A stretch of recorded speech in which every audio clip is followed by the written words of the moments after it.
상관관계가 있을까 없을까요? 원내 사령탑. 저희들이 뽑은 제목은 조국이 가른다. 물음표라고 썼습니다. 자, 어떤 존재감? 왜 도대체 한참 전에 사퇴한 법무부 장관의 이름이 도대체 재보선 선거를 참패한 민주당의 쇄신의 길목에서 여지없이 등장하는 걸까요? 원내대표 2명의 라이벌, 한 분은 친문계, 한 분은 비문계로 꼽히고 있습니다. 두 후보자의 이야기 들어보시죠. 우리 당이 대단히 힘든 어려운 과정을 겪기도 했다. 그 원인이 됐다라고 하는 것을 부인할 수 없습니다. 그러나 그 사건에 대해서는 저희는 지난해 총선을 통해서 충분히 국민들의 평가와 심판을 받았다. 이렇게 생각을 합니다. 문재인 정부가 기치로 세웠던 공정에 대한 문제에 대해서는 국민들과 우리 당원들에게 큰 영향을 준 게 사실입니다. 우리 정부에 대해서 의심을 갖게 했던 측면이 있고 조국 사태 자체를 논하는 것이 마치 금기를 넘는 것처럼 하는 이런 당의 문화는 옳지 않다. 초선 의원들을 중심으로 조국 사태를 반성한다라는 성명문이 나왔지만 저희들이 잠시 살펴보겠지만 강한 권리당원들의 비판이 쏟아졌습니다. 쓰레기 성명서라는 얘기도 나오고 있습니다. 그 가운데 원내대표 도전장을 내민 친문 의원으로 분류되는 윤호중 의원은 조국 사태라는 단어도 방금 들은 발언에서는 언급하지 못했습니다. 그 사태, 그 일. 자, 이재명 기자. 여당이 지금 지난 선거에서 참패했어요. 서울 지도가 온통 빨간색, 부산 지도도 온통 빨간색, 참패를 했는데 친문 윤호중 의원의 원내대표 도전 대목에서 조국 사태에 대해서 제대로 지금 언급조차 못하고 있는 거 아니냐라는 게 박원주 의원의 문제제기인 것 같아요.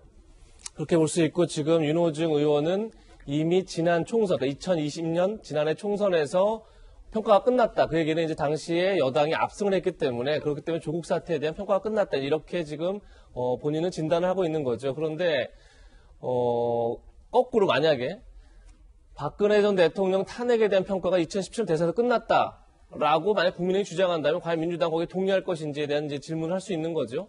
결국 이제 하는 평가라는 게 지난해 총선도 어떤 정치 현안보다는 코로나19라는 어떤 국가적 비상사태 속에 치러진 선거였다라는 게 많은 사람들의 평가죠. 그런 점에서 과연 조국 사태에 대한 평가가 끝났느냐 이런 질문을 하나 할 수 있는 거고 두 번째는 더 중요한 건 저는 조국 사태를 어떻게 규정하느냐도 굉장히 중요하지만 저는 이번 논란에서의 본질은 과연 팬덤 정치에 끌려갈 것이냐 아니면 지지층으로부터 그러니까 지지층에 끌려갈 것이냐 지지층을 끌고 갈 것이냐의 문제를 선택하는 게 바로 조국 사태다 이런 생각이 듭니다. 흥미로운 분석이에요. 다시 얘기해서 조국 사태를 불공정 이런 논란도 당연히 존재하지만 더 중요한 건 지금 민주당이 계속 지지층에게 끌려가는 정치를 해왔다. 그런 점에서 다양한 의견이 공존할 수 있는 그런 정치적 환경을 만들지 못했다. 이것이 굉장히 중요한 부분이기 때문에 저는 박완주 의원이 제기한 것처럼 조국 사태를 어떻게 평가하는 중요하지만 조국 사태 자체를 금기시하는 이런 분위기, 환경을 깨고 나오는 것이 굉장히 중요하다. 그런 점에서 이번 이제